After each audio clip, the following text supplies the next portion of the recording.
नमस्कार, आप देख रहे हैं 4 PM और मैं हूं आपके साथ निधि तिवारी। लोकसभा चुनाव की तारीखें अब सामने आ चुकी हैं और देश में इस वक्त चुनावी माहौल बना हुआ है। इस चुनावी माहौल के बीच सोमवार को सुप्रीम कोर्ट ने एक बेहद अहम मामले की सुनवाई की, जिसमें विपक्ष की बड़ी जीत हुई है और केंद्र सरकार और चुनाव आयोग को सीधे तौर पर बड़ा झटका लगा है। दरअसल विपक्ष की ओर से लगातार ईवीएम का मुद्दा उठाया जा रहा था। जब से 5 राज्यों के विधानसभा चुनाव हुए थे, उसके बाद ही चाहे वो सुप्रीम कोर्ट के वकील हो, चाहे वो आम आदमी हो, चाहे वो विपक्ष हो, वो जो है ईवीएम का मुद्दा उठा रहे थे। ईवीएम को लेकर विपक्ष का मानना है कि बीजेपी ईवीएम में हेराफेरी करके चुनाव जीतती है, इसीलिए वोटों की गिनती के दौरान ईवीएम के साथ साथ सारी वीवीपैट पर्चियां भी गिनने के लिए याचिका दायर की गई थी। याचिका में कहा गया था कि चुनाव न केवल निष्पक्ष होना चाहिए बल्कि निष्पक्ष दिखना भी चाहिए। और अब सुप्रीम कोर्ट ने चुनाव आयोग और केंद्र सरकार को इस मुद्दे पर नोटिस जारी कर दिया है और जवाब मांगा गया है। खबर देखिए, लिखा हुआ है कि वीवीपैट पर सुप्रीम कोर्ट का चुनाव आयोग को नोटिस, कांग्रेस बोली पहला बड़ा कदम। तो ये नोटिस उस याचिका को लेकर जारी किया गया जिसमें मांग की गई थी कि ईवीएम से डाले गए वोटों का वीवीपैट से मिलान हो। लोकसभा चुनाव के बीच इसे पहला महत्वपूर्ण कदम बताया जा रहा है। जस्टिस BR गवई और जस्टिस संदीप मेहता की पीठ ने सामाजिक कार्यकर्ता अरुण कुमार अग्रवाल के वकीलों की दलीलें सुनी। इसके बाद याचिका पर चुनाव आयोग और केंद्र सरकार को नोटिस जारी किया।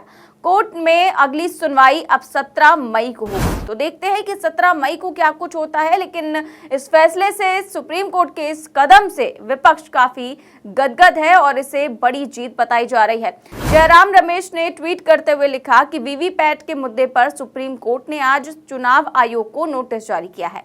चुनाव आयोग ने इंडिया गठबंधन के नेताओं के एक प्रतिनिधि मंडल से मिलने से इनकार कर दिया है।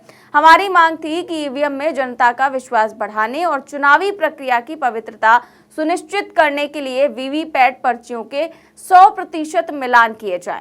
इस संबंध में ये नोटिस पहला और काफी महत्वपूर्ण कदम है, लेकिन इसकी सार्थकता के लिए चुनाव शुरू होने से पहले ही मामले पर निर्णय लिया जाना चाहिए। ये ट्वीट जो है वो जयराम रमेश की तरफ से किया गया और भी तमाम ट्वीट ऐसे देखने को मिल रहे हैं और विपक्ष लगातार इसको लेकर खुशी जाहिर कर रहा है कि ये पहला बड़ा कदम है जिसमें सुप्रीम कोर्ट ने जो है विपक्ष का साथ दिया है और जो सामाजिक कार्यकर्ता हैं या सुप्रीम कोर्ट के वकील हैं जो ईवीएम को लेकर लगातार मांग कर रहे थे, उनका साथ दिया गया है।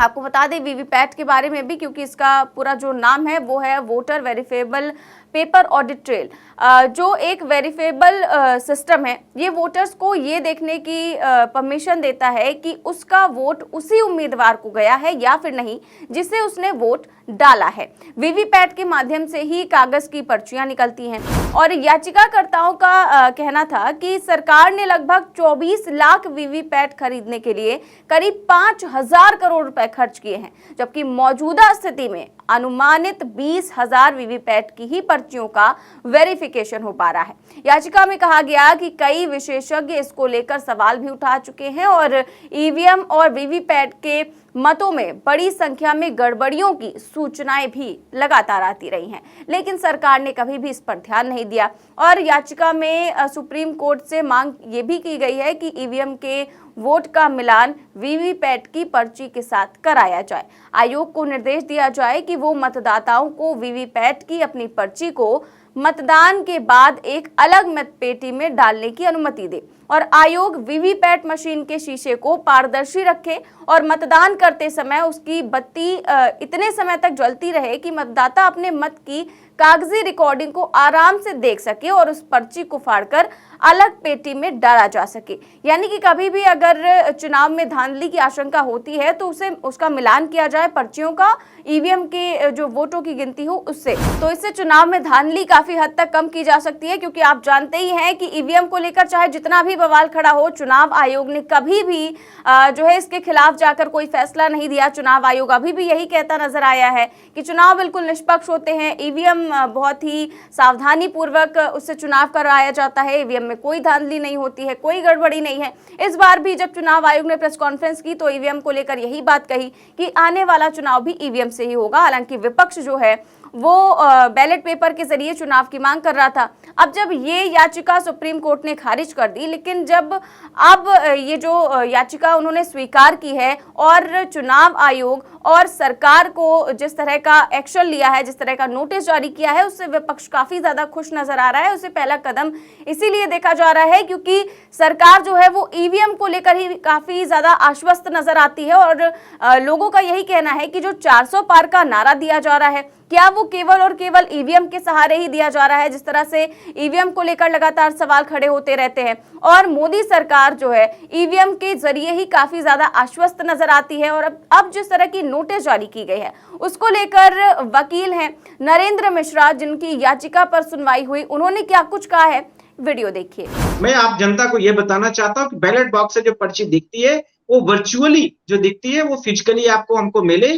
बाजू बैलेट बॉक्स होना चाहिए, उसमें हम और आप डालें और डालने के बाद उसको काउंट किया जाए और वो ईवीएम से वीवीपैट से जो पर्ची वोटिंग जितनी हुई है उसको काउंट किया जाए, सबको मैच किया जाए, तीनों पार्ट को। उसके बाद जो रिजल्ट है इट्स माय रिजल्ट, ये मेरी प्रेयर है। अब आ रहा हूं केस के point number 1। There the entire things has been done within a 5 or 6 hours. 5 से 6 घंटे में इस पूरे प्रयास को हम पूरी तरीके से कर सकते हैं। इनका सेक्शन 14.7 है इलेक्शन कमीशन का बैर एक्ट में, जिसमें यह स्पष्ट है कि रेंडमली हम 5 जो ईवीएम्स को कर सकते हैं क्रॉस वेरीफाइड, तो उसमें हम 10-15 मिनट का टाइम 20 मिनट का ज्यादा लगता है। एक पोलिंग में काउंट करने में लगभग मुझे लगता है 5-6 बजे तक पोलिंग का लगभग सिस्टम वोट कास्टिंग का खत्म हो जाता है। उसके बाद ले जाना, मशीन ले आना, ये सब होता है, तो उसमें ज्यादा टाइम नहीं चाहिए। इसका ग्राउंड नंबर 1 है।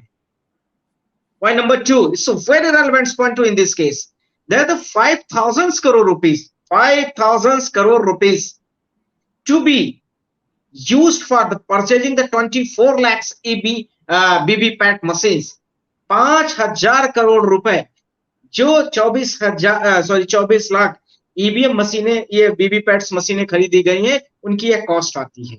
इस कॉस्ट जो कि आम पब्लिक के, हमारे आप और भारत देश के कंसोलिडेट फंड, जिसको हम संचय निधि हिंदी में कहते हैं, हमारे यहाँ टैक्स पेयर के पैसे होते हैं और वो उससे कम कॉस्ट पर ये सब हम पैसे भी देते हैं वोट डालने के लिए, पर हमें यह राइट से नहीं पता चलता है कि यह वोट जो मैंने दिया है इंश्योर नहीं कर पाता कि मेरी वोट किसको जा रही है। हम ही पैसा दे रहे हैं, हमारे ही पैसे से सामान आ रहा है, हमारी ही डिवाइस लगाई जा रही और हमें नहीं बताया जाएगा। Who take responsibility of this? तो भारत देश जीतना हारना एक अलग विषय, कौन सी पार्टी जीतेगी हारेगी, पर यह श्योर होना ज्यादा आवश्यक है कि हम जिसको वोट दे रहे हैं वो हम कॉन्फिडेंटल होकर के जाएं अपने घर कि हमने फला व्यक्ति को वोट दिया और वो व्यक्ति जीत गया है या हार गया है या उसको वोट पहुंच गई है, वो पर्ची दिखनी चाहिए। ये पॉइंट नंबर 2 है। पॉइंट नंबर 3, presently 20,000 से वीवीपैट इज द वेरीफाइड।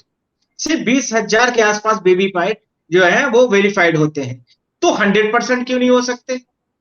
जब हमारे ही पैसे सब कुछ होना है, तो 0.5% के आसपास अभी वीवीपैट जो है वो वेरीफाइड हो रही है। आप खुद देख सकते हैं, ये 20 लाख इज मतलब 100%, तो 20,000 इज कितना हो गया?